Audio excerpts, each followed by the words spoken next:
4 listes en 2008, 3 en 2014 et seulement 2 en 2020. Pourtant, le chef-lieu représente à lui seul près de 25% des inscrits. Le choix limité est perçu différemment selon les électeurs. À voter. Quand il y a trop de listes, ces gens-là se chamaillent trop.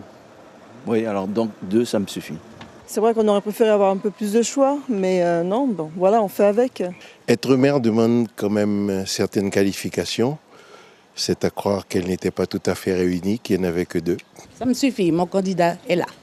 C'est à Zéphyr que Michael Mancé a glissé son bulletin dans l'urne. Sa liste, Ensemble Autrement, est la seule à affronter celle du maire sortant. Effectivement, par souci de démocratie, et puis n'ayant pas la même vision que l'équipe actuelle, il était important de se positionner. Comment vous jugez votre campagne ? Ça a été difficile. On va pas se le cacher, ça a été compliqué parfois, mais ça va, on est là, on a fait ce qu'il y avait à faire maintenant. On a planté, et attendons ce soir pour savoir ce qu'on récolte. Marie-Laure Finera-Hort a accompli son devoir civique à Dorville-Léonceau, le bureau numéro 2. Elle a son analyse pour expliquer le peu de candidatures.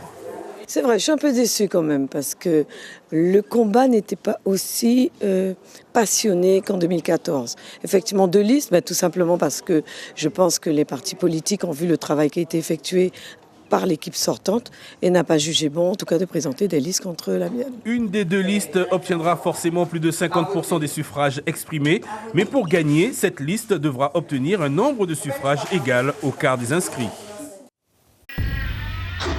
Suivez l'info sur Guyana Première, télé, radio et Internet.